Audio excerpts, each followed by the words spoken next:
जय गुरुदेव। जीवन चरित्र। दादा गुरु जी महाराज का। भाग 2। दादा गुरु गृहस्थ आश्रम में रहे।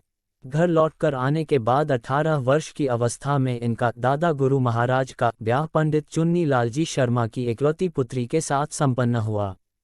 ब्याह के 3 वर्ष उपरांत इनसे एक पुत्र रत्न प्राप्त हुआ जो केवल 5 वर्ष की अवस्था में इस नश्वर शरीर को छोड़कर चला गया। माता जी अपने बालक के लिए अक्सर रोया करती थी, तो एक दिन उन्होंने बाबा गुरु महाराज जी ने समझाते हुए कहा कि क्या रोती हो, वह फिर तुम्हारे पास आएगा। और बाद में ऐसा ही हुआ। अपने गुरु जी को सच गुरु की खोज स्वामी जी महाराज, जिनके छत्र छाया में आज हम सब सत्संग पा रहे हैं और जो अपनी दया और मेहर से अनेकानेक उत्तम मध्यम और निकृष्ट जीवों का कल्याण कर रहे हैं और जिनको सब बाबा जय गुरुदेव जी के नाम से जानते हैं, गुरु की खोज में भ्रमण करते हुए कश्मीर पहुँचे। बहुत तलाश कर चुके थे।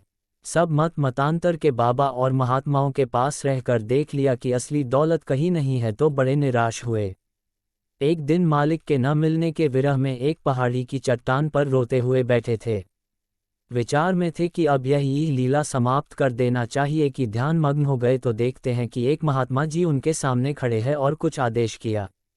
अपने स्वामी जी महाराज बाबा जय गुरुदेव जी महाराज आदेशानुसार मथुरा की ओर लौट पड़े।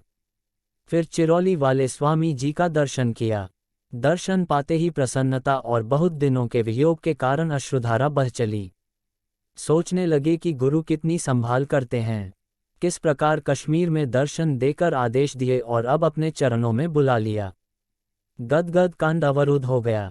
रोते हुए ही चरणों में लिपट गए। वृद्ध स्वामी जी महाराज दादा गुरु महाराज जी ने बड़े ही मीठे और मधुर स्वर में बोले, अब रोते क्यों हो बेटा, अब तो आ गए न।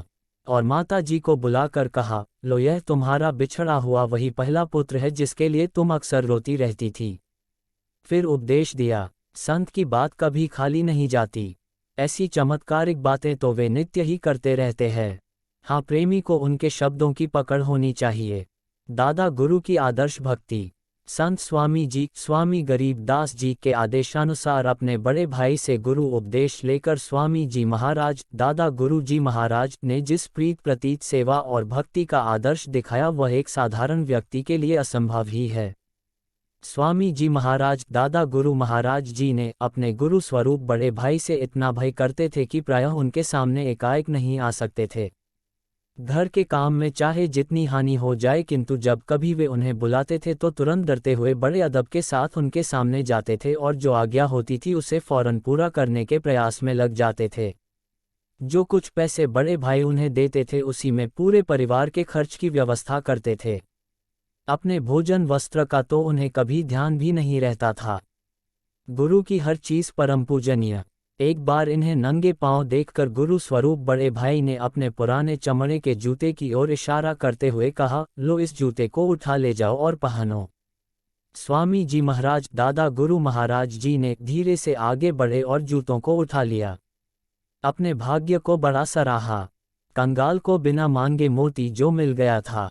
सचमुच संत महापुरुष की प्रत्येक वस्तु उस प्रभु की अजस्र धारा से और शक्ति से उत्प्रोत होती है, उनकी वस्तुएं मिलती कहाँ है। और जो मिल जाए तो उस प्रेमी के भाग्य को जितना सराहिए सब गौड़ है।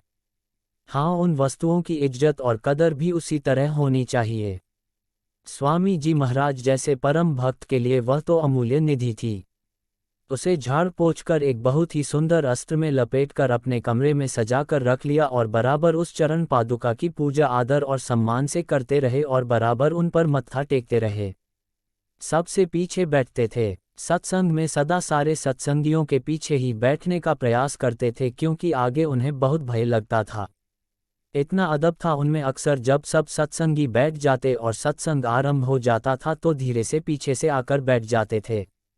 जय गुरुदेव।